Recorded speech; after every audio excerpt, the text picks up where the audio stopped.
தேர்தலுக்காக கச்சத்தீவை கையில் எடுத்ததா பாஜக? நிர்மலா சீதாராமன் விளக்கம் குறித்து நமது கடையர் டிவியில் என்ன என்பதை பார்க்கலாம்.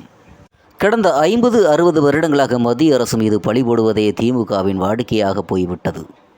பிரிவினை பேசக்கூடிய கட்சிகளோடு தேசியவாதம் பேசும் காங்கிரஸ் அடங்கி போய்விட்டது என மத்திய நிதியமைச்சர் நிர்மலா சீதாராமன் தெரிவித்திருக்கிறார்.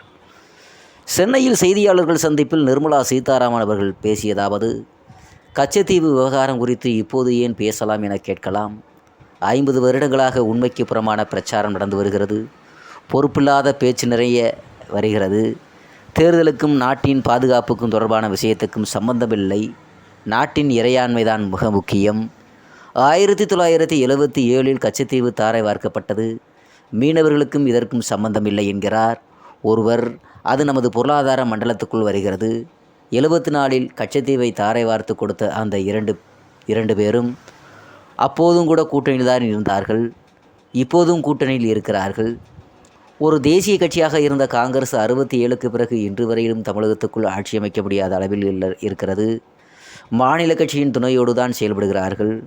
அவர்களின் ஓட்டு 4% குறைந்து விட்டது. இவர்களும் இருவரும் கச்சத்தீவை ஏன் கொடுத்தோம் என விளக்கம் கொடுக்கட்டும்.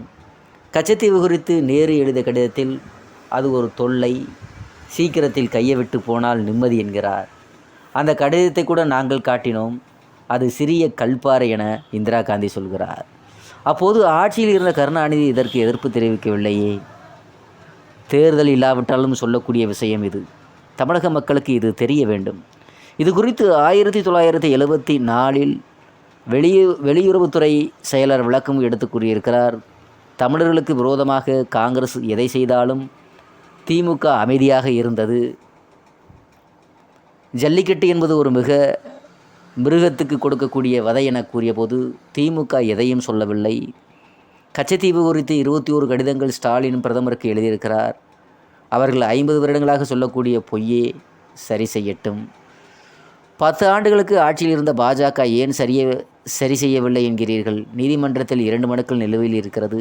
அவை விசாரணைக்கு வரும்போது பேசுகிறேன். 2014 ஐக்கிய முற்போக்கு கூட்டணி அரசியல் திமுக அங்கம் வகித்தபோது இலங்கையில் 5 மீனவர்களுக்கு தூக்கு தண்டனை விதிக்கப்பட்டது. அவர்கள் 5 பேரையும் 2016 மோடி மீட்டு கொண்டு வந்தார். அதன் பிறகு இலங்கை கடற்படையால் கொல்லப்பட்ட மீனவர்களின் உடல் அவரின் பெற்றோர் வாங்க மறுத்தனர். அந்த மீனவரின் பெற்றோரிடம் பேசி உடலை அடக்கம் செய்ய வைத்தேன். 2014 இன்று வரையிலும் எத்தனையோ மீனவர்கள் இந்திய அரசு கூட்டு வந்ததை சொல்ல முடியும். இது எங்கள் கடமை. இதுபோன்ற பிரச்சனைகளை சரி செய்ய முதல் முறையாக மீன்வளத்துறை அமைச்சரும் வெளியுறவுத்துறை அமைச்சரும் இணைந்த ஒரு குழு அமைக்கப்பட்டது. அதற்கு முன்பு வரையிலும் இப்படிப்பட்ட குழு அமைக்கப்பட்டது கிடையாது. தேர்தல் பத்திரங்கள் மூலமாக பாஜகவுக்கு பணம் வந்தது என்கிறார்கள். ஏன் திமுகவுக்கு வரவில்லையா? 100 ரூபாய் அவர்களுக்கு வந்ததில் 90 ரூபாய் வரை ஒரு ஆளிடம் இருந்து வந்துள்ளது. அவருக்கும் இவர்களுக்கும் என்ன கொடுக்கல் வாங்கல்?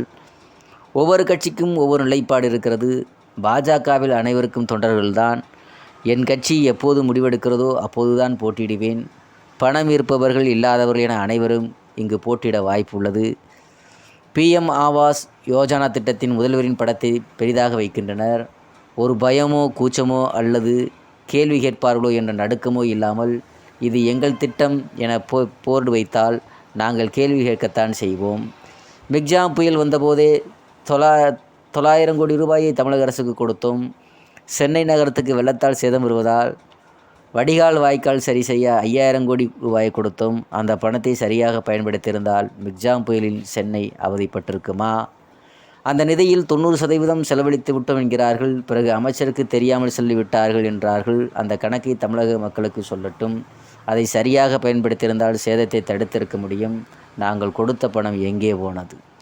1 பைசா கூட தரவில்லை என்ற பாஷையை சரியாக பயன்படுத்த வேண்டும். 5000 கோடி எங்கே போனது? ஆண்டு முழுவதும் கொடுக்க வேண்டிய 900 கோடியை ஒரு முறையாவது கொடுத்தோம். அதற்கு பதில் சொல்லட்டும். தமிழகத்துக்கு வர வேண்டிய வெள்ள நிவாரண நிதி உயர்மட்ட குழு கூட்டத்துக்கு பின் வரத்தானே போகிறது.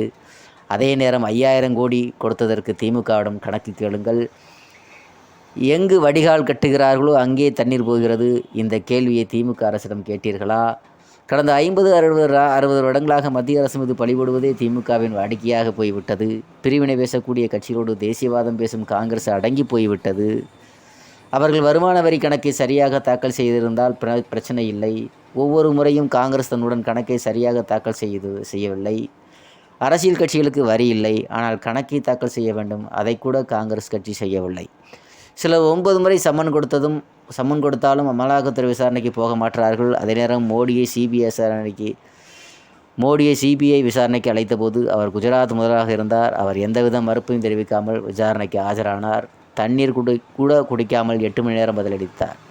அருணாச்சல பிரதேசம் விவகாரம் குறித்து வெளியுறவுத்துறை அமைச்சரும் விளக்கம் கொடுத்திருக்கிறார். யார் பேசினாலும் எங்களுக்கு கவலை இல்லை, அது இந்தியாவின் ஒரு அங்கம்தான். இவ்வாறு நேற்று செய்தியாளர்கள் சந்திப்பில் நிதியமைச்சர் நிர்மலா சீதாராமன் அவர்கள் செய்தியாளர்கள் சந்திப்பில் பேசினார் என்பது குறிப்பிடத்தக்கதாக இருக்கிறது.